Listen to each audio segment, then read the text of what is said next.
د وجود لرلو فعلونه یعنې to be words. نن موږ تاسو د to be وربونو په اړه مهم خلاص معلومات وړاندې کوو. To be verb are used to show state in being the sentence. د وجود لرلو فعلونه په جمله کې د حالات یعنې وضاحت او موجودیت ښودلو لپاره استعمالیږي. یعنې د یو شي موجودیت په جمله کې موږ توجه کوي او موږ ته ښکاره کوي چې څومره مهم دي. To be verb are used to show state in being the sentence. د وجود لرلو فعلونه په جمله کې د حالات یعنې وضاحت او موجودیت ښودلو لپاره استعمالولی شو یعنې استعمالیږي. We can use to be verb before an adjective, a noun, a place, expression ing from a verb and third from a verb.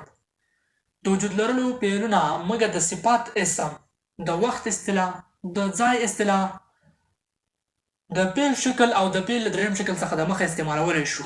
To be وربونه To be verb consists in To be verb عبارت دی له is, am, are, was, were, been, be او been څخه. دا to be وربونه عبارت دی له دغو څخه. موږ به تاسو نن دغه په اړه معلومات sentence and the question from this verb are used at the beginning of the sentence and the negative from not is used after this verb. دغه فعلونه هم اصلي فعلونه دي هم کومکي فعلونه دي.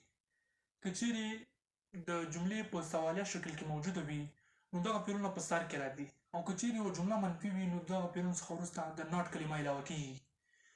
تاسو ته خلاص وایم که غواړو چې موږ یوه جمله سوالیه کړو نو یوازې to be وربونه د جملې سر ته راوړو نو جمله سوالیه کولی شو. او که غواړو چې یوه جمله منفي کړو نو د منفي کولو لپاره له to be وربونو څخه وروسته د ناټ کلمه علاوه کوو نو جمله منفي کیږي. مثالونه احمدزیه is a teacher. احمدزیه یو استاد ده. دا بالکل یو مثبت او پوره جمله ده. احمدزیه یو استاد ده. غواړو چې د سوالیه کړو د سوالیه کولو لپاره یوازې to be د جملې فایل ته انتقالوو نو دا سوالیه کیږي. is احمدزیه a teacher. آیا احمدزیه یو استاد ده؟ جمله سوالیه شوه. د to be وربونو په مرسته موږ جمله سوالیه کړه. د جملې د منفي کولو لپاره غواړو چې موږ یو جمله منفي کړو نو یوازې to be وربونو څخه وروسته د not کلمه علاوه کوو نو جمله بالکل منفي کیږي. احمدزیه is not a teacher. احمدزیه یو استاد نه ده. جمله منفي شوه د to be وربونو په مرسته. که غواړو چې یوه جمله سوالیه کړو یوازې to be وربونه د جملې پیل ته انتقالوو نو جمله ورسره سوالیه کیږي. او که غواړو چې یوه جمله منفي کړو د to be وربونو څخه وروسته د not کلمه علاوه کوو نو جمله منفي کیږي. او د to be وربونو په مرسته باندې احمدزیه is a teacher. احمدزیه یو استاد ده. is احمدزیه a teacher. آیا احمدزیه یو استاد ده؟ احمدزیه is not a teacher. احمدزیه یو استاد نه ده. د ډېره پوره مکمل تشریحاتو د to be وربونو په مرسته موږ تاسو ته واضح کړه. دغه فعلونه که چیرې په جمله کې یوازې راغلل بیا اصلي فعلونه دي. یعنې نور فعلونه سره شریک نه وو بیا ورته اصلي فعلونه ویلی شو. او که دا فعلونه له نورو سره شریک او مشترک وو بیا کومکي فعلونه دي. کریم is a کاري. کریم یو کاري ده. دا اصلي فعلونه ordinary word ده. عبدالله is playing football. عبدالله په فوټبال کولو اخته ده. دا کومکي فعل ده. auxiliary word ده. ډېره زیاته مهمه او ضروري برخه د to be وربونو. په یاد ولرئ ملګرو په حال جاري زمانه کې له is am څخه په راتلونکې زمانه کې له be څخه او په تېره ساده زمانه کې له was were څخه استفاده کولی شو. په حال جاري زمانه کې له is am په راتلونکې زمانه کې له be څخه او په تېره ساده زمانه کې له was were څخه استفاده کولی شو او خپل ضرورت پې استعمالولی شو.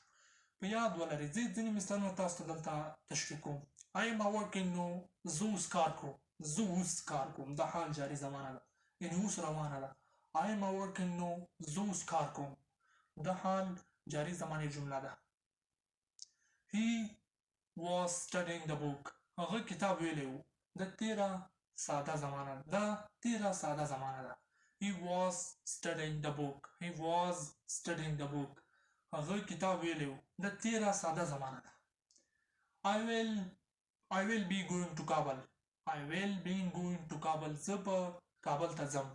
دا راتلونکې زمانه ده چې روانه ده. یعنې زه به کابل ته ځم. روانه زمانه ده.